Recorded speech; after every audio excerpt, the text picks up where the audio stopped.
let me get started. And I'm going to get into some sports because that's my wheelhouse, and I'm going to do that. I ain't going to let you down on that. But I ain't going to lie to you. Everywhere I turn, you've got networks looking for me to come on, interview me, and talk to me about, some of the positions that I've taken on politics. Hannity had me on a few weeks ago. CNN had me on a few weeks ago. Cuomo has had me on the last few weeks. Chris Cuomo on his show on News Nation. I did the Bill O'Reilly show. Okay, O'Reilly, the no spin joint he's got going on. I did his show this past Tuesday as well and thoroughly enjoyed that. He's promised to come on his podcast, by the way, and the man does have a strong following, even though he's age 74. That is a successful career. There is no way to slice it. So you got a lot of people wanting to talk to me about politics, so who am I to run from it? In terms of what I give to you right over the digital airwaves of YouTube and iHeartRadio right here on the Stephen A. Smith Show. Let's get started with that, okay? Because with the Democratic National Convention taking place in Chicago, Illinois, this is the spot. This is the thing to talk about right now. So far, it's been an incredible week for the Democratic Party, highlighted by speeches from former presidents Bill Clinton and Barack Obama. Female speakers including Hillary Rodham Clinton, the Democratic nominee in 2016, former First Lady Michelle Obama. The one and only Oprah Winfrey also showed up in the house to address the crowds this week. All of this sets the stage for presumptive Democratic nominee Kamala Harris. The vice president now has the opportunity to address the nation and lay out her vision for America. Let me say this. You'd better show up. We're going to be fair-minded here. You are the vice president of the United States. You are Kamala Harris. You better show up. You better show up and you better show out. And it ain't just because you got an important message to give. It ain't because you've got to be succinct and specific and clear about what that message is. It ain't because you got to address things like the border, like reproductive rights, okay, like the economy, like inflation, like crime in the streets of America, including Los Angeles, okay, former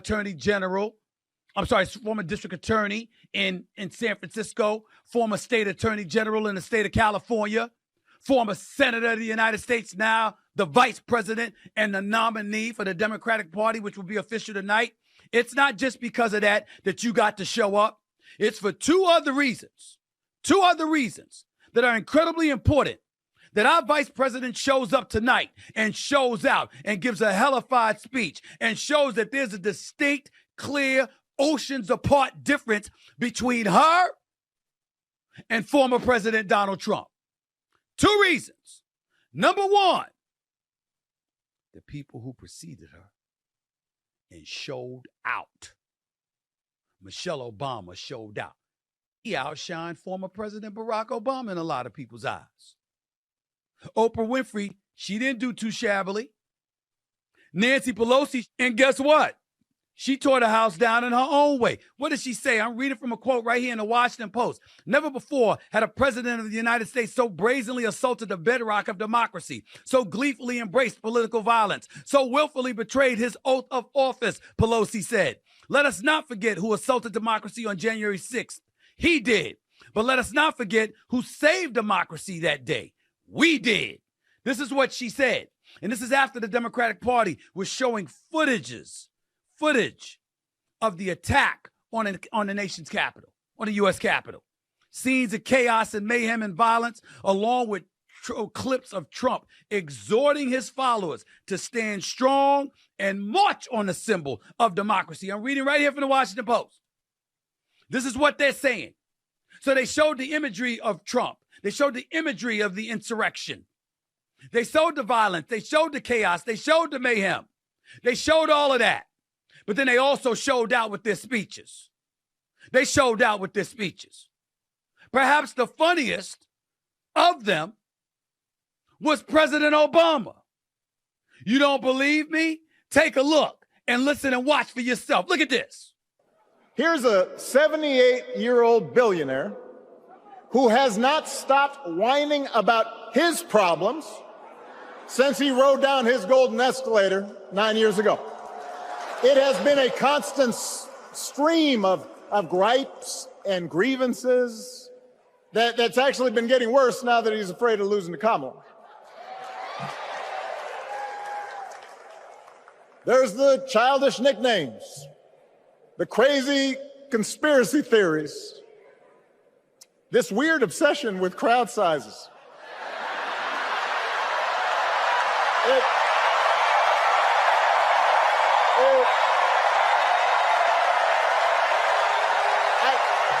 It just goes on and on and on.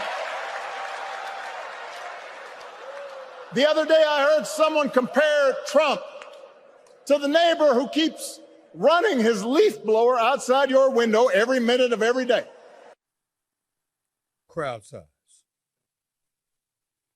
That seemed to be implying that there was some insecurity on the part of Trump when it came to things involving size, but not involving crowds. And we know this to be true, ladies and gentlemen, because if you remember, in 2016, when Trump was running for the presidency, if you don't recall, he went after Marco Rubio, senator out of Florida, Marco Rubio, when Marco Rubio said something about him, and Trump said he was talking about my hands and implying that I must be small in other places. He said, I can assure you that's not the case. Believe me. Go back and watch the tape. Trump brought that up in 2016. So it's only fair and apropos that Barack Obama brought it up in 2024. Nevertheless, that was just one thing that was said about Trump. Michelle Obama ate him up, talking about successful, accomplished individuals who just so happen to be black. And then talked about him being careful because the job he's pursuing just may very well be one of those black jobs. This is what she said. And make no mistake about it, it resonated. So when you take into account what she brought to the table, what Hillary Rodham Clinton brought to the table, what Barack Obama brought to the table, what Bill Clinton brought to the table, what Tim Walz, the vice presidential nominee, what he brought to the table. And Nancy Pelosi and then Oprah Winfrey. Oprah Winfrey showed up in the house. Think about that for a second here. You can't sit up there and minimize. You don't want to sit up there and attach an elevated level of importance to individuals just because they're public figures. But remember, Oprah Winfrey was somebody that America invited into their living room for 2 decades. She's still a very, very significant figure. I would make the argument she was the one who first discovered Barack Obama. And if it wasn't for her, Barack Obama would have never been a president of the United States. Back in 2008, let's remember that. So when I think about Oprah Winfrey and her showing up in Chicago to give her support to Kamala Harris, you can't say enough about it. So to me, everybody did their job. What did Oprah Winfrey say? We know all the old tricks and tropes that are designed to distract us from what actually happens. Boy, but she said, but we are beyond ridiculous tweets and lies and foolery. These are complicated times, people, and they require adult conversations, not children in the room. I'm adding that last part. So the stage has been set. And that's just one reason why Vice President Kamala Harris has to show up tonight, and show out. She's got to answer the call. She can't do what she's been doing. She's got to do better than that. And by the way, after that, she's got to follow up. I'm not apologizing for what I said about her just days ago, because she's getting my vote. And I support her. But all of this running and hiding and having, rallies and thinking that's a press conference and avoiding one-on-one interviews. Nah. You don't get to do that. Barack Obama didn't get to do that. Hillary Rodham Clinton didn't get to do that. Joe Biden in 2020 didn't get to do that. Trump doesn't think about doing it. He talks to everybody. Might lie to everybody too, but he damn sure talks to everybody. You Kamala Harris. You got to show up and you got to show out. And tonight has to be the start of a new message that you're sending. We heard the theme song, Freedom, by the great Beyonce. That's a damn good campaign theme song. I love it. Listen to it every morning. Got me fired up. Especially the version with Kendrick Lamar. Not even to mention the one with historically black colleges, the band playing in the background. I love it. And then Beyonce modified it a little bit for this Monday for the Democratic National Convention. Oh, they on their game with that. You see flavor. I mean, the Republicans improved their flavor with their national convention in Milwaukee last month, but it wasn't this. Lil Jon was out there doing his thing. John Legend was out there doing his thing. I'm just saying to you, when you look at all of these things, they did their thing. They've shown up. But you, Kamala Harris, it's a new message that needs to be sent. And that is, I'm not running. You, Trump, you the one that need to run. Like run away. Because I'm not. That's what the message needs to be sent. I'm going to put my foot on the pedal. And I'm going to march forward. And ain't nobody backing up but you. That's how she need to come at him now. It starts tonight. Because the stage has been set by all of those speakers that I brought up. Let me not forget Wes Moore, governor of Maryland. Let me not forget Hakeem Jeffries, Minority Whip in the House. Let me not forget these people. They gave speeches too. Let me not forget any of that. But that's one of the reasons. Because the stage has been set. Here's the other reason. That Vice President Harris has to show up tonight. She can't replicate Trump from last month. Her speech has to be on point. She can't do that. She can't do otherwise. You can't have folks setting the stage for you, old and young, black and white, male and female. You can't have these people setting the stage for you and you the nominee and you wet the bed with a weak speech. You can't do that tonight. That can't happen. Because then they will be comparing her to Trump. They will be comparing her to Trump. And that won't be pleasant. She cannot do that. She cannot. And you also have to understand why, too. Because we got to put this stuff on Front Street. They keep talking about stuff like Trump, a threat to democracy. Trump, a threat to democracy. Okay. The way he acts, his petulance, his belligerence, his immaturity, his childishness. Okay. I'm down for that. That's why I don't want him. That's why I don't want him. But they better start being careful about the threat to democracy because you see, in a democracy, you get to compete when you're vying for election wins. The skids were greased for Joe Biden. I told y'all last year we needed a new president. Didn't I say that, Wes? Didn't I say it? Speak up. Let the audience hear you. Did I say that, Wes? Yes, you said it. I said it. Griff, you know that. Griff, you said, smile at me when I'm talking to you. Smile in affirmation, damn it. I said it.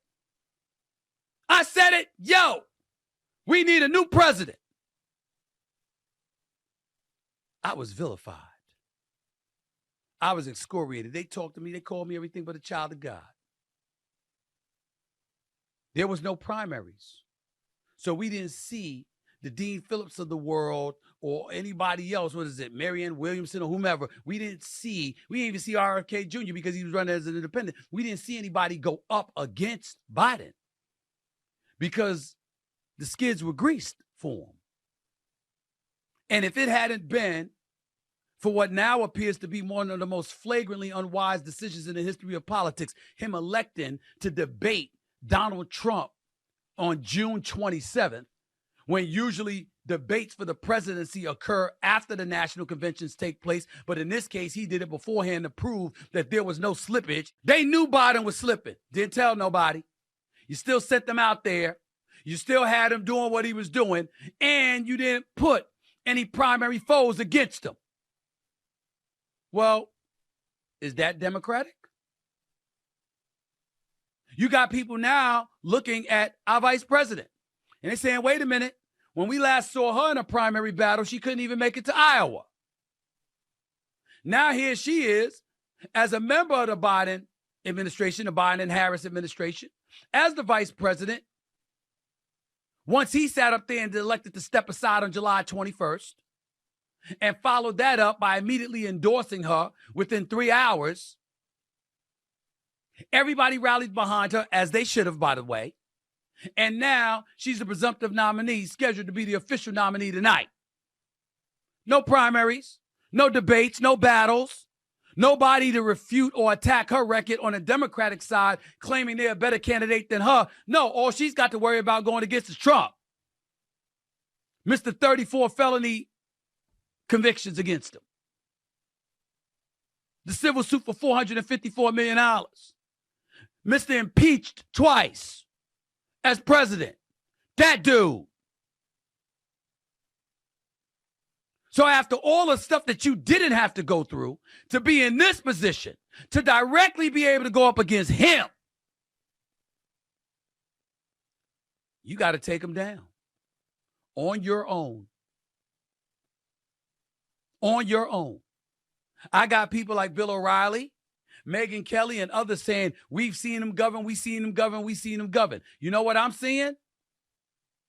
I'm seeing a Trump that doesn't appear to be that interested in this anymore. I saw Charlamagne tha God on CNN from The Breakfast Club. Charlamagne tha God was on CNN talking about, hey, look at him. He's saying, I ain't got to deal with all of this mess. He really just wanted to stay out of jail. He really, that's what he is. And he want to be in a position where, you know, you can't mess with him, but so much because he's the president. Legally, that is. But he doesn't seem really interested in doing this anymore because he's been beat down, beat down, beat down. I dismissed that for a second. And then I remembered Bill O'Reilly, who's known Trump for over 30 years and considers him a friend. I remember Bill O'Reilly saying to me the other day, they put Trump through hell. He's not a racist. They put him through hell, and it's just worn on him. That's the first time I heard somebody acknowledge it's worn on him. All of this might be a bit too much. All of this may have left former President Donald Trump a bit vulnerable. All of this may have zapped his strength and his zest to be the commander-in-chief again, because he don't want to deal with all of this noise anymore. After all, he's a billionaire, right? I mean, he shows up to the National Association for Black Journalists conference, and Rachel Scott asked him a question, and the first words out of his mouth, I think that was the most horrible, most nasty question I've ever been asked. You didn't even say hello, how are you? None of that. That's what he was concerned about. Think about that. If you are Kamala Harris, could he be more vulnerable than he is right now? It's your time. It's your time. What you gonna do about it? What you gonna tell us? You ain't just a vice president of the United States. You a sister. You got flavor. You got swag. You got intellect. You got a resume. One of the biggest attributes they say about you, however, is how tough you are and how you willing to fight. Rallies don't tell us that. Interviews do. Press conference taking questions do. That debate you're going to have against Donald Trump on ABC September 10th, that'll tell us something. Personally speaking, I'd like to see Kamala Harris show up on Fox News too. Because after all, it ain't just about what you're offering. It's about what you're offering compared to him. What you gonna do? What you gonna do? See, I ain't in all that rah-rah stuff where, okay, I support her, I don't support Donald Trump, so I'm not gonna say anything favorable about him, but I'm gonna say everything favorable about her. Damn that! This is the presidency of the United States of America. You affecting my taxes. You affecting health care. You affecting safety with crime in the streets. You affecting the borders. You affecting young ladies everywhere because of what rights they may or may not have. At the Democratic National Convention, y'all plastered Project 2025, created by the Heritage Foundation, a bunch of conservatives that's trying to alter the landscape in such a way that people are accusing them of trying to take us back to the 50s and the 40s. That's what you're getting accused of. You can't go against that and speak up, Kamala Harris. You can't eviscerate that argument in a speech and beyond. You damn well should be able to. We're going to find out tonight. We're going to find out tonight. I can't wait for the speech personally. I want to see. Because right now, my last word on this point is this. Right now, although she has my support, because I can't support him, I got to tell you something. So far, after these first 3 days of this Democratic National Convention, even though she's the nominee, it had me wishing Michelle Obama was the nominee. A speech, a terrific speech from Kamala Harris tonight can change all that. What you gonna do? What you gonna do?